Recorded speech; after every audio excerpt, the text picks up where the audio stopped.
All right, so my next word for luxury is excellence. Excellence. Because if not excellence, then what? If we're not pursuing excellence, then what? Within my own team, within my own brokerage, we talk about how to go from being a B plus to an A to an A plus to an A plus plus. So we look at every aspect of the process of servicing the client and how can we take it to the next level of excellence. When we look at luxury goods and services, it's about excellence. It's about the attention to detail. It's about everything laid out properly on your plate so when the food shows up, it not only looks good, it makes you feel a certain way. So excellence is one of our keys to luxury. All right, next panel. How millionaire clients are spending, saving, and investing their money.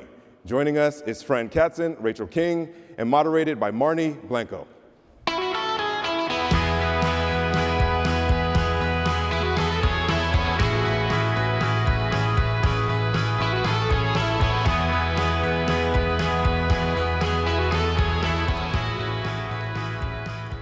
Good morning, everyone. What fun to see all the faces back here again at Inman Luxury.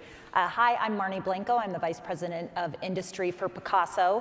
For those of you who don't know what Picasso is, we are a second home ownership model where we buy high-end luxury homes and then we turn them into co-owned homes with up to 8 owners. So with that, I'm super excited about this session because we need these millionaire buyers to come buy our homes. So I'm going to take notes on what these ladies say. But we're going to start today. This is actually going to be a story of a ballet dancer and Wall Street, which is kind of ironic. So I'm going to actually turn it over to you both because in our prep call, I learned that this was not their job for all the time, as being in this high-end luxury world of real estate. Started out with very actually different backgrounds. So Rachel, let's start with you. Hi. Thank you guys so much for having me. So my name is Rachel King. I'm the leader of the King team at Sirhan. I've been in real estate for 11 years. Before real estate, I was working at an investment bank for 8 years. I started in fixed income derivatives at Lehman Brothers. For those of you that don't know, it was the product that brought the world down. So that was my first job out of college. That's a good reason to get out of it. Yeah, exactly. From there, I went to the trading floor of Barclays Capital, and then after that, I went into real estate. Obviously it was a volatile market, and real estate was my backup plan at the time, but I ended up absolutely loving it. I do real estate in Manhattan, Brooklyn, Long Island, the Hamptons, and I was bi-coastal between Silicon Valley and New York City for 4 years, so I also do Silicon Valley. My team was just ranked as in the top 1% by Real Trends, so we're really proud of that. And I work with Ryan Sirhan. So, okay. Yeah. That in of its own is probably lots of stories there. Yes. I've had the pleasure to interview Ryan as well, so that's 12 years with him. So, yeah. That's a long time. Okay, so then that's a big switch to go off of Wall Street into real estate. Really, was it the challenges of Wall Street that you said, nope, I want to do real estate full time? It was a very volatile time. Obviously, going through what I went through at Lehman Brothers, I never felt secure in my career after that. And I think I just needed a change. It was also a total boys club. And I felt that, here I could really make a name for myself as a woman. I actually run an all-women team at Sirhan. So, and it was great, because I wanted to have a family, I have 2 kids, so that was kind of the reason behind it. Okay, good. Well, let's get over to the ballet dancer. Fran, tell us a little bit about yourself. Hi, everyone. Thanks for having me. My name is Frances Katzen. I'm the founder of the Katzen team. I work at Douglas Elliman. I was a ballet dancer for many, many years, and in 2006, I sustained a pretty serious injury. And it was a decision of, do I go back to Australia and work in a sandwich shop? Because I hadn't gone to college, because I went directly into professional ballet dancing with American Ballet Theatre, Miami City Ballet, Suzanne Farrell as a soloist. And I decided that I wanted to give it a go in real estate. I had absolutely no contacts, and I just hustled. But more of that later. The team that we have been working together has been in effect since 2006, and in my 4th year in the business, I was in the top 10 highest gross incoming commissions to the firm. and we've sustained that. I think we are number 2 as of last year. We love what we do. It's a really nice mix of people. We trade in Florida now. I have a team in West Palm and Maine, Florida. I also have a team in New York, and now we are extensioning off to, if that's even a word, going off to the Hamptons, but then I'm also looking at Texas. God, both of you broad, very broad. Okay, so let's talk a little bit about obviously going from a ballet dancer in Wall Street into real estate. I'm gonna assume when you jumped right in, you weren't just working with $1 million clients right away.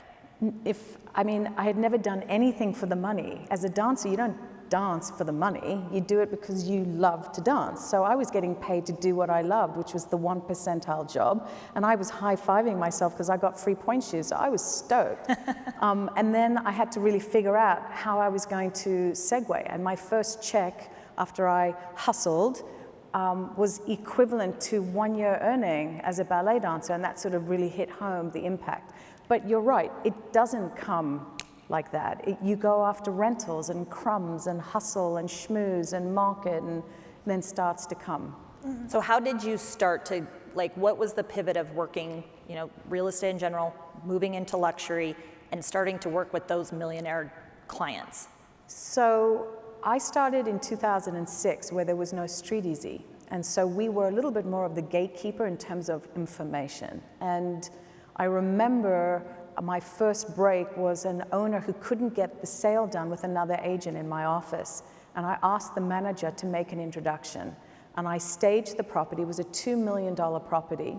I was 6 months in debt. I had like 30 grand in credit card debt. So I was like, we better make this happen.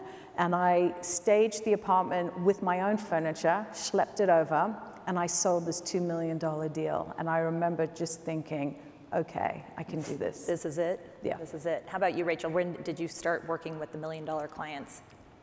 I've never said no to business. During my first couple of years, whatever came to me, that's what I was working on. So it was just kind of organic that I got, more experience, and then I kind of creeped up with my price point. I can tell you that recently I just did a very expensive rental. It was $150,000 for 2 weeks. Amazing. Okay? Wow. We just did it, and I talk about this a lot, with other people, because everyone says how'd you get that rental? It was $1 million for the summer. Okay, most expensive rental that Serhant has done, and I didn't get this rental. It's a private island in Southampton, and I didn't get this by going to the country club, rubbing elbows with the right people. I didn't know the owner. I got this because I was pitching another high-end property, and the estate manager for that property got fired. He went to go work for another high-end family, and he referred me. And I just pitched something else. It's 67 luxury units starting at $3 million all the way up to $10 million. And I didn't know the developer. I got that because I know the closet designer. So the relationships are super important. Yes, and there's layers in between the decision makers. And so what I like to do is just align myself with people who share like-minded clients. Yep. If I may just add, I think it comes down to just being nice. People just be a good want person. to connect and just be nice. It's not hard, it's free, and it goes a long way. It really does, especially in an environment that is so fast-paced and aggressive. I think people are unarmed by it. Yeah. And they don't forget it. Yeah, that's funny. I have 2 daughters. They're older now, but growing up our whole life, my husband only had one rule in the family: don't be an asshole. It was just that simple. Just That's don't. a good rule. Just don't. But sometimes we fail at that. We all have our moments. Okay, so now we're working with the $1 million clients. Mm-hmm. Tell us a little bit about what you're seeing with these clients today. How are they spending their money? Are there trends? Are they spending their money? How are you getting a share of their wallet to sell them real estate? Do they have other places they want their money to go? What are you seeing? There's no dumb money. There isn't. It's the question is, what's the best my money can do for me? And how fast can I accrue it? So there's this methodology of defer into stock and let it grow back up, because there's going to be a growth. Once there's a crash, there's always a reboot. And the other is, if there's a capitulation in the actual real estate market, it becomes very opportunistic. But you see, there's two camps. There are people that are dependent on a rate that has now gone twice as high, versus people who are exempt from needing a rate, who can invest because they know people are scared, and when there is fear, there is the opportunity to negotiate deeply. So there's that sort of, so what are they doing? They are diversifying. They are taking opportunity to get in on a property that may have traded 2 million or 1.5 million above, and going in deep and getting the opportunity to rent it out if it's a condo in New York, and getting a really high price on the rental because it rallied because there's lack of inventory. We are down 20.8% on inventory, which is holding the cadence for a sagging market based on entry market getting crushed due to the fact that rates are so high. Yeah, and if anyone wants to talk about inventory, we're going to talk about that later at like 11:10. All right. So that's perfect segue. Thank you, Fran. That's awesome. What are you seeing with your clients, Rachel? Yeah, so I think it's important to note that right now, in our current market, there is a huge transfer of wealth happening. You have baby boomers who are retiring, and they hold the majority of the wealth of our nation.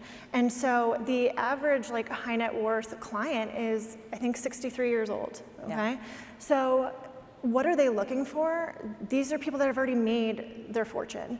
They're looking to simplify their life. They're looking to be validated for what they've put into their crown jewel, to their property. Yep. And so sometimes instead of going after the dollars, what's really important is going after making someone feel valued, making them feel important. What is it besides just the dollar amount that is going to get the deal done? And really looking at how the ego is involved with that as well. So that's something to pay attention to when you're representing the seller. Yeah. Are you guys seeing a big difference between your multi-million-dollar client, your high net worth clients 5-6 years ago and today? Are they spending different, or is it still kind of the same for them? I mean, yeah, I think it's, with the high net worth, it's people that don't need to buy and people who don't need to sell. So maybe not as affected by the economy that we're living in. They're not so affected. And I think it's about, finding, you're dealing with that 1%, so finding that property that's really special, to finding one of one, and catering to that need, and also delivering a concierge service to that client. Yeah. Are you seeing the same, Fran? I think that in New York City, the wealth per capita is a little different in that the entry market to buying something decent is averaging $1.5 million. So those buyers absolutely want to upgrade, and as fast and as quickly as possible. So I do see a growth taking place. Most of my clients buy with me on average 3 to 4 times in the cycle. Mm-hmm. So I'm seeing a growth pattern where you'll help them on the entry market when they're an analyst. Then they've gotten promoted to director, then MD. Now they want to buy the big 2,400 square foot sick loft, and then from there we go to the big penthouse, which they did, and now it's worth 22. Do you know what I mean? Up. It just keeps, and then the referral base goes from there because you're creating inherent value and you're succeeding on the sale, so it grows from there. Yeah. So I see a very different pattern that way. Do either of you work with family offices? Yes. Okay, so I think that's always a really interesting topic is we know that high net worth individuals, they obviously have family offices, can be really hard to get into. Relationships are really important. How did you start to work with family offices, and what tips or tricks do you have for anyone in here who would like to do the same? I guess the one tip I would say is put everything in writing, because it's going to be communicated, again, through the layers of people. So you need to make sure that your communication is very clear, because you're not speaking directly to the decision maker. So that is my one tip for anyone who's working in that sector. The family office. On top of that, I think also aligning yourself with the person that's representing the family, understanding their values, what's important for that family, what they express to you they don't want is a big barometer of how they roll, and then really demonstrating transparency. I don't think family offices like it when you withhold certain information. So I think you have to be very forthcoming and over communicate rather than under communicate. Yeah, absolutely. So do you guys have any examples of things that have gone wrong, things you shouldn't do? It's always fun to learn what I should be doing, how do I grow my business, how do we do this, but what should we not do? As it relates to the family office? Family or office just in or just high net worth clients in general, like any times that you're like, ooh, that didn't work out so well. Start, I gotta think. I mean, I have a number of examples, and I'm always learning. Teach them so they don't have to make the same you know, I recently took on a very big listing, which some of you in this room may know about. And it was all over. We had international press for it. And I knew, when I went on the pitch, I told the seller what I thought it was worth, and it didn't matter. This is the price that they wanted to put it on the market at. And I decided to take it because I knew it would draw so much attention and it would be a big press piece. But you know, when that listing doesn't sell, that is also very public, you know. That's gone on you then, right? Yes, so I think like, you know, what I've learned from that is, you know, the higher price the listing, the more exposure it definitely gets, whether that's good or bad. So just keep that in mind when you're committing yourself and your reputation to align with that listing. That's I spend a lot of time cleaning up what others may not have been transparent about. So I'm a big believer in honesty, best policy. Say what you think, not what they want to hear.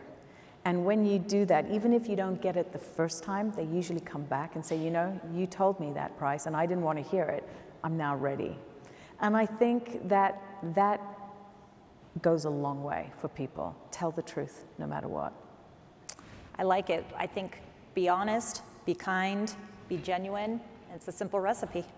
Thank you, ladies. Thank you for having me. Thanks. Thank you so much.